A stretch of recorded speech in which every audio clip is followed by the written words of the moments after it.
Sushant Singh Rajput case में आज के बाद कोई सवाल नहीं बचेगा। आज मैं पूरे देश को बताने जा रहा हूं कि सुशांत को मारने की साजिश किस दिन हुई। सुशांत सिंह राजपूत वाले मामले में कहा जा रहा है कि क्या सीबीआई ने अपनी फाइनल रिपोर्ट सामने रख दी है। क्या सुशांत मामला 4 साल के बाद अब खुलकर सामने आने वाला है। और अभी हाल ही में जो इलेक्शंस हुए थे, उस इलेक्शन में स्मृति ईरानी की जो बुरी हार हुई है, उसके पीछे का क्या है बड़ा कारण। क्या स्मृति ईरानी ने जो बयान दिया था सुशांत को लेकर वो है कारण, या स्मृति ईरानी का जो प्यार है बॉलीवुड के प्रति वो है कारण, या फिर और कुछ ही कारण है जिसके कारण स्मृति ईरानी इलेक्शन हार गई हैं। सब कुछ आपको डिटेल में बताएंगे, पर उससे पहले आपसे अपील करेंगे अगर आप इस चैनल के अंदर नए हो तो वीडियो को लाइक करना, वीडियो को शेयर करना, चैनल को सब्सक्राइब करना बिल्कुल मत भूलना। यहाँ पर अगर हम बात करें सबसे पहले तो आपको बता दी जाए कि सुशांत सिंह राजपूत वाले मामले में कई सारी चीज़ें निकल के आ रही थी, जिसमें कहा जा रहा है कि 2020 में जब ये मामला हुआ था तब से लेकर 2024 और 14 जून को 4 साल हो जाएंगे मामले को पूरे, अभी तक बहुत सवाल उठे हैं। लोग आज भी इंतजार कर रहे हैं कि इस मामले में सीबीआई जांच करने आई थी एक वक्त पर। सीबीआई के हाथ में क्या बड़े सबूत लग गए थे। क्या सीबीआई इस पूरे मामले को खोल कर रखने वाली थी सामने, पर सीबीआई ने इस पूरे मामले के अंदर बहुत सारी ऐसी चीज़ें हैं जो चीज़ें शायद सामने नहीं रखी, और जिसके कारण ये मामला आज भी पेंडिंग है। सीबीआई के अकॉर्डिंग इस मामले की जांच हो रही थी। अब होते होते क्या वो जांच पूरी हो गई है। क्या सीबीआई ने इस रिपोर्ट को सौंप दिया है डायरेक्टर के हाथ में, जो सीबीआई के डायरेक्टर उनके हाथ में। क्या वो इस पूरे मामले को लेकर कोई ऑर्डर देने वाले हैं कि ये मामले में चार्जशीट दाखिल होगी, या ये मामला एक क्लोजिंग रिपोर्ट की ओर बढ़ेगा। अभी इसको लेकर बहुत सारे सवाल बने हुए हैं, क्योंकि आज से नहीं, लोग पिछले कई सालों से, आप सोच सकते हैं सोशल मीडिया में अगर हम आज भी नज़र मारेंगे तो आपको देखने को मिल जाएगा कई सारे लोग जो आज भी सवाल उठाते हैं इस पूरे मामले को लेकर। लोग आज भी इंतजार करते हैं कि कब ये मामला सॉल्व होगा और कब इस पूरे मामले में वो सच निकल के आएगा, जिस सच को जानने के लिए लोग पिछले 4 साल से बेकरार हैं। आप सोचिए, जब ये मामला हुआ था तब बहुत सारे सवाल उठे थे। सीसीटीवी फुटेज, एम्बुलेंस लेकर ना जाने कौन कौन से अभिनेता और नेताओं के ऊपर आरोप लगाए गए, पर आखिरकार आज तक कुछ भी निकल के नहीं आया है। जबकि कहा जा रहा है कि इलेक्शन अब हो चुके हैं, मोदी जी फिर से पीएम बनने वाले हैं, मोदी जी पर लोगों का भरोसा है। पर क्या अब एक नज़र बनी हुई है कि जो उद्धव ठाकरे जी है, जो महाराष्ट्र के पूर्व मुख्यमंत्री थे, क्या वो फिर से मोदी जी के साथ जुड़ने वाले हैं। ऐसे अनुमान लगाए जा रहे हैं, क्योंकि भी हाल ही में जब राहुल गांधी जी के साथ मीटिंग थी तो वो पहुंचे नहीं थे। तो क्या उद्धव ठाकरे जी दोबारा मोदी जी का हाथ थामेंगे। और ख़ास करके सोचिए, ये सुशांत और दिशाला जो मामला हुआ था, इस मामलों के बाद किसके ऊपर सबसे ज़्यादा सवाल उठाए गए थे, कौन से नेता थे वो। और साथ में कई अभिनेता भी थे जिनके ऊपर गंभीर सवाल उठाए गए थे, पर आज तक कोई सबूत नहीं निकल के आने के कारण कुछ नहीं हुआ इस पूरे मामले में। जबकि सोशल मीडिया की बात करें तो सोशल मीडिया में बहुत सारे सबूत सामने रखे गए, बहुत सारी चीज़ें सुशांत के जो फैंस हैं उन्होंने सामने ला कर रखी, जिसके बावजूद इस पूरे मामले में आज तक कुछ निकल के तो नहीं आया। पर लोगों के अंदर सवाल आज भी बना है कि इस मामले में होगा क्या, इस मामले में क्या सही में ये मामला सॉल्व हो जाएगा या ये मामला पेंडिंग ही रह जाएगा। अब ये तो आने वाले वक्त में ही पता लग पाएगा।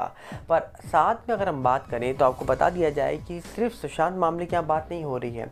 अगर हम देखें तो सुशांत सिंह राजपूत वाला मामला होने के बाद बहुत सारे लोगों की आंखें खुली हैं। जैसे कि आप सोचिए, लोगों ने फिल्में देखना कम करी हैं, जैसे कि लोगों ने पहचाना कौन सही है कौन गलत है, और कौन सा इंसान सिर्फ दिखावे के लिए, अपने स्टारडम के लिए ही काम कर रहा है।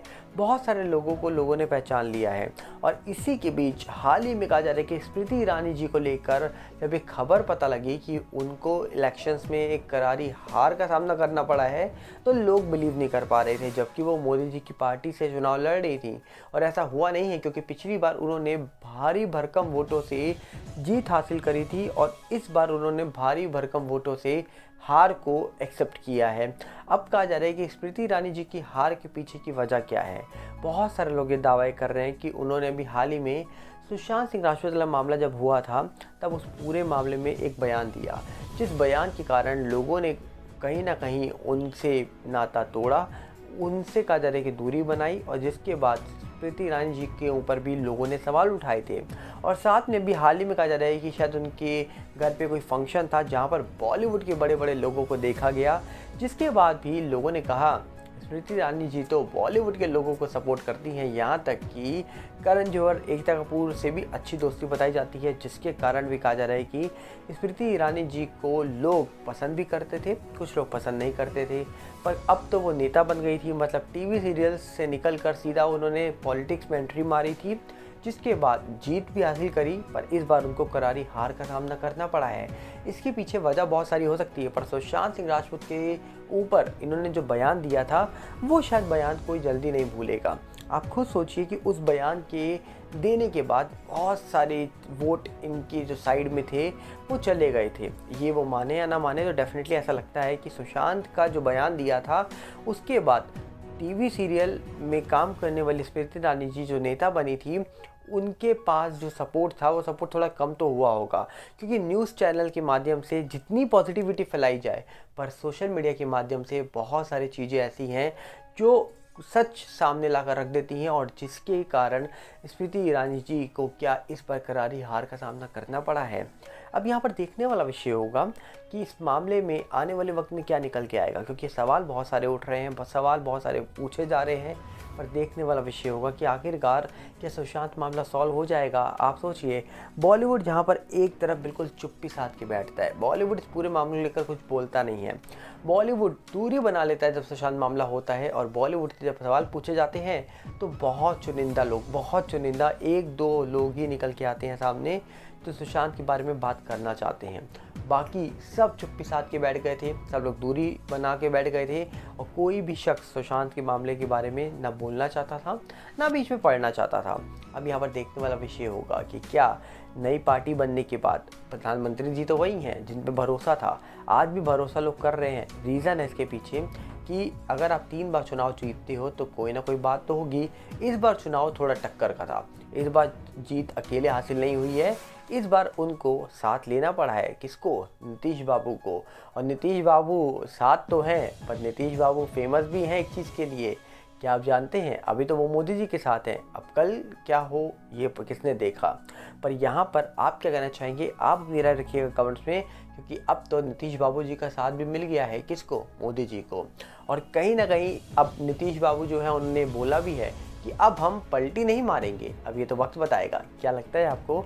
कमेंट बॉक्स अपने आप के लिए खोला हुआ है, हम चाहेंगे अपनी राय वहाँ रखिए। मिलेंगे बहुत जल्दी, साथ में आपसे अपील करेंगे अगर आप इस चैनल के अंदर नए हो तो वीडियो को लाइक करना, वीडियो को शेयर करना, चैनल को सब्सक्राइब करना बिल्कुल मत भूलना। और साथ में हमारे नए चैनल सागर भल्ला 18 साथ जुड़िएगा, जो यूट्यूब का है, इंस्टाग्राम का सेम सागर भल्ला 18 है, फेसबुक का सागर भल्ला, इन सब के लिंक हमने आपको डिस्क्रिप्शन में दे रखे हैं। और साथ में हमारा टेलीग्राम का भी चैनल आ चुका है, उसका भी लिंक आपको डिस्क्रिप्शन में मिलेगा। वीडियो के नोटिफिकेशन अगर आपको यूट्यूब पर नहीं मिल रहे हैं तो टेलीग्राम चैनल के साथ जुड़िए जाकर, वीडियो अपलोड होते ही वहाँ पर लिंक शेयर हो जाता है। मिलते हैं बहुत जल्दी, नमस्कार, जय हिंद।